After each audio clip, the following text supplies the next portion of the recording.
Well, like I say, there's a lot of problems. Like there's disease, there's plague, there's a lot of things that happened, and plus in China, I mean, you don't have to have a nuclear power plant up high. You don't have to have this huge nuclear power plant that can get bombed or attacked. So sometimes I actually find that, I mean, I've used moats for irrigation because you bring the water down through a mine basically underneath, and you basically bring it up and you put it into this big silt pond, this big pond, and then sometimes you go out into the farmland around. That's a great way. We've done that a lot. You know, where we have a dam way up high, and then we'll have a 900 foot basically because we're mining for metal, but basically we'll go down thousands of feet and then we'll go across under the ground like 3,000 feet and then we'll pop up, you know, and then we'll have a big lake up there, and basically gates or something like that, they'll open up the water and the water will go into the fields and stuff and irrigate the lower sections. You know, a good way. And plus the mine, the when you have water and water pressure, it'll saturate the rock and go up to the surface. It's like a big sprinkler kind of. When you work in big scale like I do, you know, you do that kind of stuff. Basically, like there'll be a dam way up high in the mountains, and then or a valley, and then we'll start digging down. We'll get down there, and then we'll get down there about 2 or 3 thousand feet, and then start going across, and we'll go like 50, 100, or 1,000 miles or something, or 3,000 miles, 5,000 miles. Like I said, the longest one is the Panama Canal one, which goes all the way out to the end of the Cape, all the way. It actually goes underneath the ocean. We actually went like if you look at the Panama Canal, that river that comes along and goes into that thing and just basically disappears. It actually goes way down underground, and it goes all the way, and then you know where all that sand is and built up. It actually goes underneath there. It actually goes down in the rock, and it goes, and it pops up in Cuba, and it goes all the way across Cuba, all the way into what's it called, and goes all the way down to the end of the Cape. Deek. It's like a 6-inch pipeline. Yes. Anyway, that was done somewhere around 1800 or so, or 1900 or so, and that's the Panama Canal water system. Okay, so China and the Forbidden City. From reservoir way up high in the mountains where the snow comes down and the water sets, and basically before when it's still cold and snowy, we start mining, and we get down deep. I mean, there's, you know, underneath like 3,000 feet down or 1,000 feet down, it doesn't really matter. Go, and then you pop up by where the Forbidden City is. And then you go out into the water pan, and then that water goes I don't know what it's called. And if you shut the floodgates, it'll saturate up to the top, and it'll water. It's basically like a big sprinkler. It'll water the ground and the fields between there and where you are. And if it's freezing cold, it'll just freeze over. Anyway, it just kind of leaks a little bit through the rock. If you want, you can seal it with brick, which we did sometimes.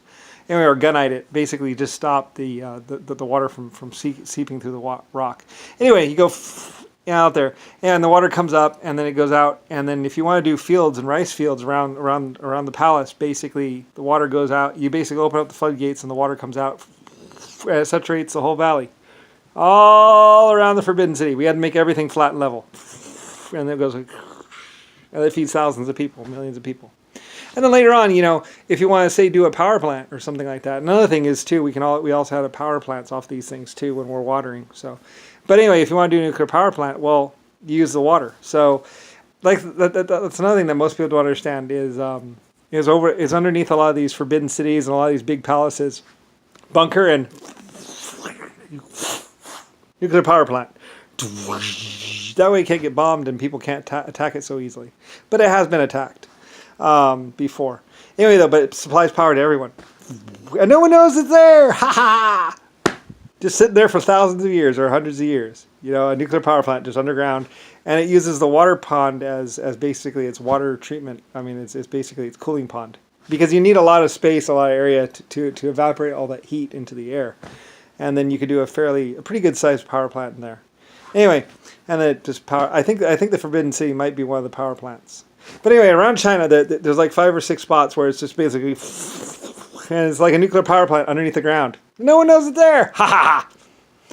Until JFK or Nixon finds out that it's there, it's like, oh great, and he attacked, or some black guy or brown who's going to burn it all down. And basically, they just try to go and steal the gold and basically want to melt down all the reactors just because they can. So anyway, and the cities have to defend themselves. But then again, I have plans for that as well. Of course, defense. I've had to defend myself since like forever. Somebody's always trying to kill my people or destroy one of my sites. That's why I have bases and guards and guns. Because it's like, somebody's always trying to steal the planes or the jets.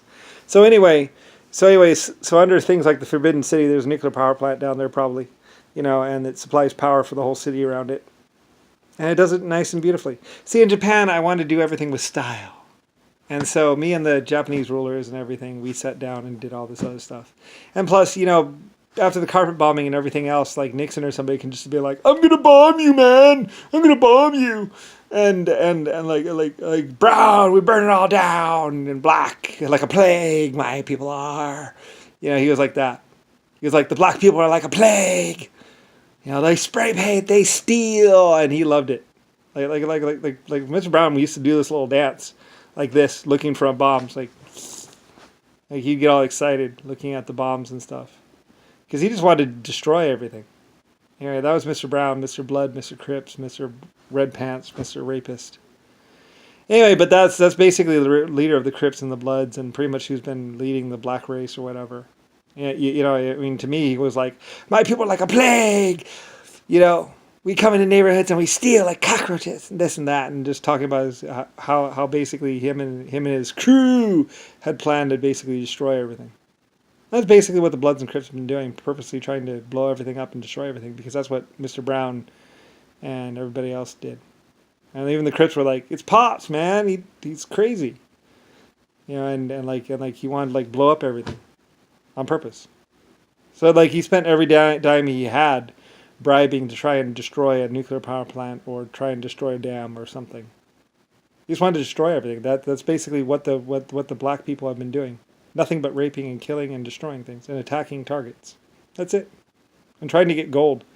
And I don't know why. I mean, it's not even that valuable. What are you going to... I mean, it's only as valuable as the person who buys it from you thinks it is. So... Anyway, yeah. Anyway, he was just old and he didn't give a fuck anymore. So, anyway, he went after all my people, and he found stiff resistance in a lot of different places. He changed the name to Harlem and Wolf or whatever, and they did a bunch of stuff. They attacked a bunch of museums just to melt down nice, pretty things. I mean, no real reason. There's no value in the gold really after they melted it down. It was more valuable as an art piece than it was as a gold block, but he just wanted to ruin something that was nice. So that's pretty much what the Bloods and the Crips and the Blacks have been doing, just going around finding anything nice and destroying it, melting it down, turning it into ashes and rubble.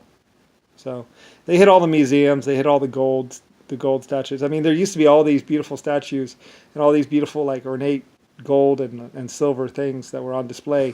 And they just went in and they broke in and they basically just shot everyone, just tearing through the museum, and then they grabbed everything for no, the people were all thinking they were going to get a cut of the money or anything, but they weren't really worth anything after they melted them down, and everyone knew that they had done it. So I don't know if they got any money really very much.